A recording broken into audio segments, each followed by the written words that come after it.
मेरे चैनल पर बिहार के तमाम शिक्षा सेवक तालीमी मरकज भाई बहनों का स्वागत है। दोस्तों, आज अंबेडकर जयंती है और आज बिसुआ भी है, यानी कि सतुवानी भी है। दोनों महान पर्वों, त्योहारों, जयंतियों का हम आपको हार्दिक शुभकामना देते हैं, ढेर सारी बधाई देते हैं। आज एक और भी सवाल ये है कि आज बिहार का नया मुख्यमंत्री मिलेगा शाम को। तो आज मैंने सोचा इस जयंती पर, बाबा भीमराव अंबेडकर के जयंती पर, कि मैं आपके लिए कुछ बातें मैं लेकर के आऊँ। जो पीछे की जो सरकारें जो बातें उठाई थी, वो बातें कहीं छूट जाएगी या फिर रहेगी। आपका सैलरी का क्या होगा? सरकार जो ये वादा की थी कि हम आपको बेहतर दिन ले लाएंगे, उन वादों का क्या होगा? शिक्षक पद पर समायोजन का क्या होगा? ईपीएफ की राशि जो है वो 15,000 से लेकर के अब 30,000 मूल वेतन पर कटना है, तो वो राशि बढ़ोतरी किस आधार पर होगा? इन सारे बातों को हम लेकर के आए हैं। ये वीडियो लास्ट तक देखिएगा। ये आपके भविष्य से जुड़ा हुआ है। आपके भविष्य से जुड़ी हुई जानकारियाँ हम आज अंबेडकर जयंती के अवसर पर लेकर के आए हैं। इसलिए जितने भी शिक्षा सेवक, तालीमी मरकज हमारे सम्मानित भाई बहन हैं, उनसे मैं गुजारिश करूंगा कि आप चैनल को हर हाल में सब्सक्राइब करें, बेल आइकन को दबाएं, ताकि वीडियो का नोटिफिकेशन जो है आपको मिलता रहे।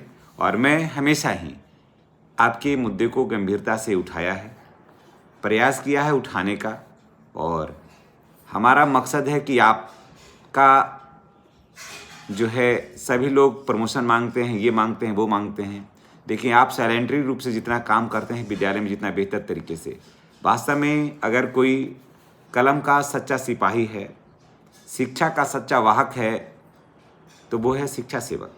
लेकिन जो सबसे ज़्यादा काम करता है, उसी की मांगों को दरकिनार किया जाता है, क्योंकि सीमित है, संख्या बल कम है। कई गुट में हमारे शिक्षा सेवक, तालीमी मरकज भाई बहन बटे हुए हैं। कुछ के पास जिम्मेवारियां बहुत ज़्यादा है, कुछ के पास आर्थिक परेशानियां इतना है कि वो जा नहीं सकते हैं। कुछ ऐसे भी हैं जो करना चाहते हैं लेकिन वो कर नहीं पाते हैं, लोगों का साथ नहीं मिलता है। परिणाम ये होता है कि आपकी जो मांगे हैं वो बीच रास्ते में भटक करके रह जाता है। तो चलिए हम शुरुआत करते हैं। आप निराश नहीं हो, हम आपकी मांग को सार्थकतापूर्वक हम उठाएंगे और सरकार तक पहुंचाने का हम भरपूर प्रयास करेंगे। बहुत सारे हमारे शिक्षा सेवक, तालीमी मरकज भाई बहन इतने निराश और हताश होते हैं कि वो कहते हैं कि अब हम लोगों का कुछ भी नहीं होगा, हम लोगों पर सरकार की कोई नज़र नहीं है। तो देखिए, सरकार की नज़र है, कुछ सरकार की मजबूरियाँ भी होती है, लेकिन सवाल वो मजबूरियों पर हम नहीं जाते हैं। अब सवाल ये आता है आज कि आज का दिन बड़ा ही महत्वपूर्ण है। माननीय नीतीश कुमार जी का जाना और नए सीएम का मिलना, क्योंकि कल नए सीएम का शपथ ग्रहण भी होगा, है ना। तो क्या होगा? अब तो सब कुछ नई सरकार जब बनती है तो सारा कुछ, उनकी योजनाएं, उनकी प्राथमिकताएं बदल जाती है। तो क्या कुछ होगा, क्या उम्मीदें हैं, हम आज पॉइंट वाइज हम लेकर के आए हैं। सबसे पहला है कि शिक्षा सेवकों की उम्मीद क्यों बढ़ी है। बिहार के शिक्षा सेवक कई वर्षों से मानदेय पर काम कर रहे हैं। नीतीश कुमार जी ने संकेत दिया था, याद करिए, हमें वो दिन आज तक याद है दोस्तों, और ये हमारे माइंड में वो दिन जो है ना, और वो बात घूमता है कि माननीय नीतीश कुमार जी उस दिन आए थे सभा में शिक्षा सेवकों को शिक्षक पद पर समायोजन करने के लिए। समझ गए? शिक्षक पद पर समायोजन करने के लिए पूरा प्रोग्राम बना करके आए थे, लेकिन मंच पर आए भी, मंच पर ऐसी क्या बातें हो गई कि पूरा प्रोग्राम बदल गया।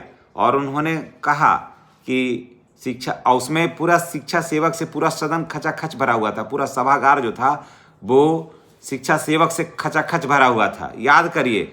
और ठीक उस वक्त नीतीश कुमार जी बदल गए, कह दिए कि आप लोगों के भविष्य के बारे में मैंने दे दिया है अशोक चौधरी को, वो ही फैसला कर देंगे आपके भविष्य का, है ना।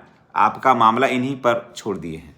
अब आप सोच लीजिए कि मुख्यमंत्री इतना बड़ी बात कह दें कि ये पूरा मामला माननीय अशोक चौधरी जी पर छोड़ दिए हैं और वही अब फैसला कर लेंगे, और उसके बाद फैसला नहीं होता है, जबकि स्वयं एक महादलित परिवार से आते हैं, दलित परिवार से आते हैं और पढ़े लिखे योग्य व्यक्ति हैं अशोक चौधरी।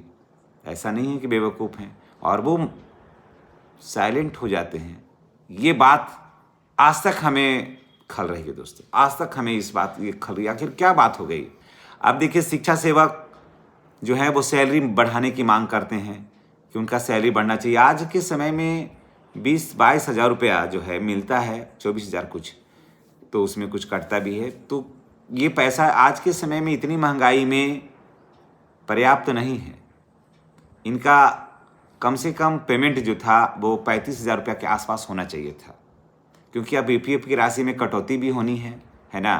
तो ईपीएफ की राशि में, क्योंकि ईपीएफ वालों ने कह दिया है एकदम क्लियर कि मूल वेतन 30,000 मान करके राशि की कटौती होगी, यानी कि 30,000 मूल वेतन मान की कटौती होगी, तो 18 दूनी 36,000 रुपया तो प्रतिमाह शिक्षक के साथ साथ नियोजित शिक्षक के साथ साथ शिक्षा सेवकों का भी कटौती हो जाएगा। तो कैश इन हैंड सैलरी तो और कम हो जाएगा इनका। अब बात है कि शिक्षा सेवकों से भी अगर बात करिएगा, क्योंकि बहुत सारे हमारे शिक्षा सेवक जो हैं वो हमारे दिल के करीब हैं, वो हमारे मित्र हैं, उनके पास मेरा बहुत सारा वक्त गुजरता है, तो वो कहते हैं, उनसे जब बातें होती हैं तो वो बताते हैं कि हम लोगों को शिक्षक पद पर समायोजन हो जाता सर, तभी हम लोगों का मान सम्मान मिलता और बढ़ता, और क्योंकि एक अस्थाई वेतन होता, बहुत सारी सुविधाएं मिलती, प्रमोशन का लाभ भी मिल सकता था। क्योंकि अब हमारा उम्र भी जो है वो अब अंतिम पड़ाव पर जा रहा है। बहुत सारे शिक्षा सेवक तालीम मरकज़ ऐसे हैं जिनकी नौकरी बहुत कम बची है। ऐसे लोगों की संख्या कम से कम तो 20 से 25% है शिक्षा सेवक जिनकी नौकरी बहुत कम बची है, यानी कि 5 साल 8 साल नौकरी बची है।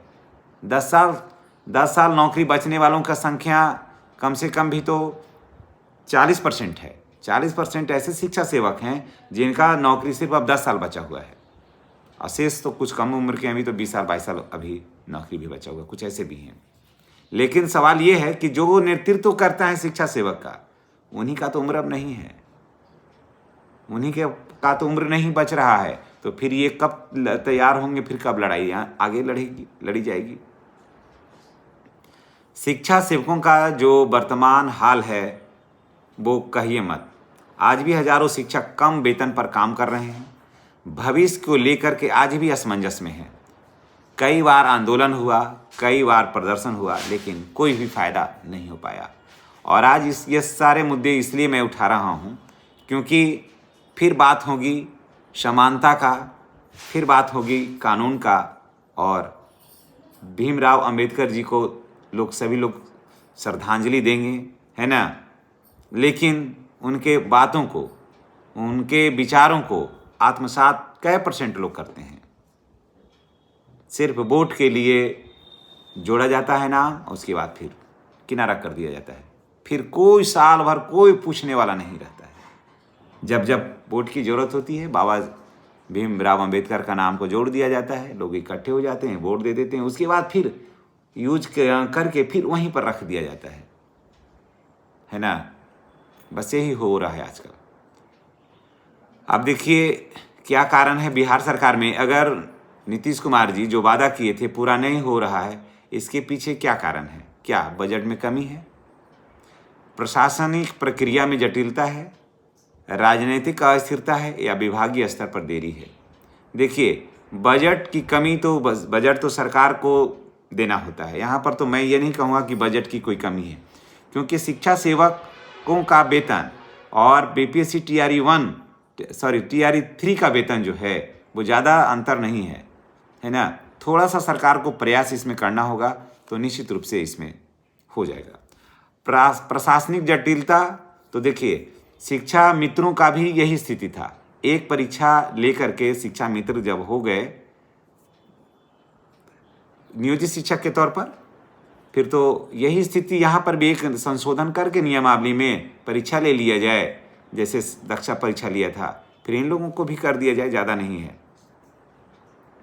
राजनीतिक अस्थिरता नहीं है, क्योंकि अभी नीतीश कुमार हैं, वो राज्यसभा भले गए हैं, लेकिन वो बिहार की राजनीति में उनकी पकड़, उनकी पहचान है। इसलिए सरकार का दृढ़ इच्छा अगर होगा तो ज़्यादा कोई भी कठिन काम नहीं। तो जो भी शिक्षा सेवक तालीमी मरकज भाई बहन हैं, उनका एक ही कदम है फासला, सिर्फ शिक्षक पद पर समायोजन होने का।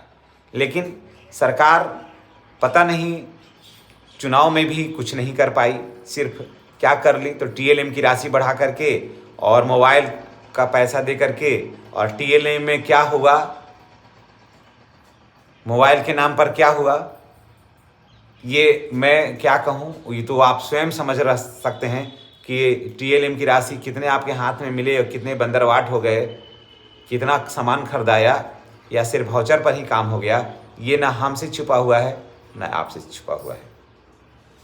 तो चलिए, मैं तो यही कहूँगा कि आपका शिक्षक के पद पर समायोजन हो, और नई सरकार से ये उम्मीदें बरकरार रखनी चाहिए, क्योंकि अभी उम्मीद मरा नहीं है, क्योंकि माननीय नीतीश कुमार जी हैं और उम्मीद पर ही दुनिया कायम है। और मैं तमाम शिक्षा सेवक तालीमी मरकज भाई बहनों के उज्जवल भविष्य की मैं कामना करता हूँ।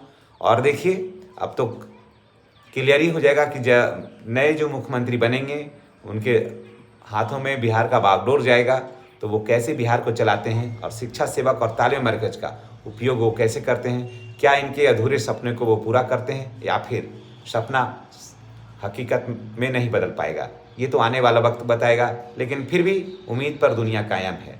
इसी के साथ हम आपसे विदा लेते हैं। नेक्स्ट वीडियो में हमारी और आपकी फिर मुलाकात होगी। मैंने सोचा कि चलिए, आज बाबा भीमराव अंबेडकर की जयंती है, आज बहुत सारी बातों पर बहुत सारी बातें होगी, लोगों के जीवन के उत्थान की बातें होगी, जीवन को सजाने और संवारने की बात होगी। लेकिन जिनका जीवन सज कर के बिखर रहा है, उनकी बात करने वाला कोई नहीं है। जो दूसरे के जीवन को सजा करके अपना जीवन को बिखरा दिया, शिक्षा सेवक तालीमी मरकज अपने पूरे जवानी को खपा दिया, उनका बात करने वाला कोई नहीं है। आज वो अधूरे सपने लेकर के, अधूरे अरमान लेकर के हरे थाके विद्यालय आते हैं और बच्चे के भविष्य को गढ़ रहे हैं, सजा रहे हैं, संवार रहे हैं। अगर भीमराव अंबेडकर जी के सच्चे कोई अनुयायी है, उनके पथ पर चल रहा है, तो वो है बिहार का शिक्षा सेवक और शिक्षा सेवक तालीमी मरकज। बाकी सिर्फ राजनीतिक बयानबाजी होता है इसके। चलिए, इसी के साथ हम आपसे विदा लेते हैं। अगर हमारी बात अच्छी लगी हो तो इसे अधिक से अधिक शेयर करिएगा। हमारा एक बड़ा भाई होने के नाते आपसे यही गुजारिश है। धन्यवाद। जय भीम, जय संविधान और जय शिक्षा सेवक, जय बिहार। धन्यवाद।